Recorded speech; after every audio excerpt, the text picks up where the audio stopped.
What's happening, everybody? It's Cam with the Atlas Strength Shop. We are back with another video, and today we're going to talk about one thing and one thing only. We're going to talk about the biggest dick move you can pull if you train in a gym like the Atlas Strength Shop. Really any gym, but I really want to hit the point home that gyms like the Atlas Strength Shop, they thrive on a community environment where everybody looks out for everybody else.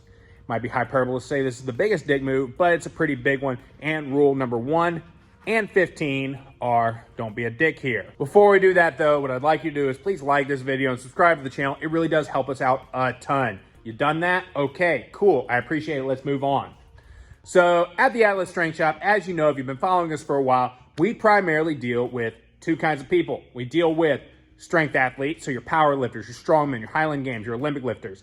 And we deal with general population people who just want to get stronger.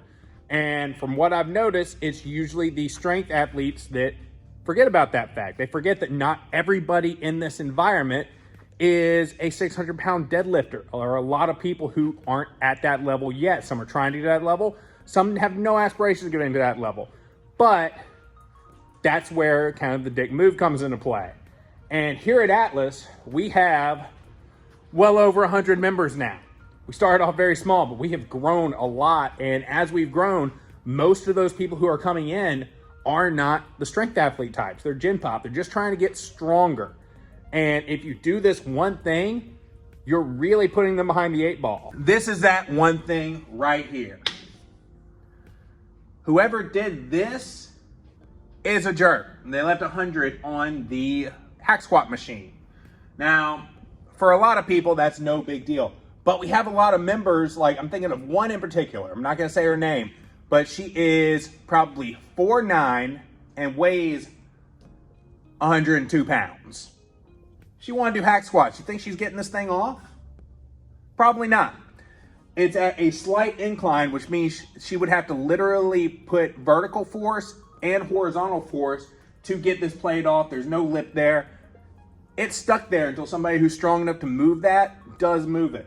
So if you are a member of the Atlas Strength Shop, or if you are a member of gyms like the Atlas Strength Shop, and you put 100 on any of the machines there, put it back up. You were strong enough to put it there, you're strong enough to put it off. As we've grown, people leave equipment out more and more, and I understand that. Sometimes you take things out, you move on to the next exercise, you forget to put the old stuff back. By the time you move on to your 10th exercise of the day, you've forgotten to put the sandbag up.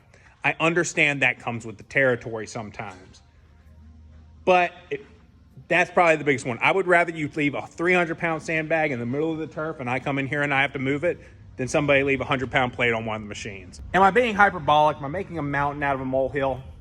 Probably, but it's just a big pet peeve of mine, especially when rule number 1 and 15 are both, don't be a dick. And we have several rules involving putting your equipment back up. So yeah, that's just a problem that I have. If you're a member of a gym like the Atlas Strength Shop that has access to 100-pound plates, put your 100-pound plates back for the sake of the person who comes in to try to use that equipment after you. That's my rant. That's it for the video. If you like this video, if you found value in it, please like it and subscribe to the channel. It really does help us out a lot. If you're in the Baton Rouge area and you'd like to be part of this community, shoot me a message on Instagram. That is the best way to get in touch with me. I check it all the time. I check the message request box several times a day. Message is full of people, so please hit me up there. If you're not in the Baton Rouge area and you still like sports, you can do that a couple of ways. You can head to the website and check out our programming options and our apparel options. I designed all the apparel myself. I like it. Hopefully you do too. The other thing you can do, if you're looking to compete, we have an event on the calendar. We have the 4th annual Rougarou Classic. It's going to be happening November 18th in Kenner, Louisiana. We're going to be at an expo center. The video I did before this, it listed all the events, so go and check that out. Until next time, keep that Titan.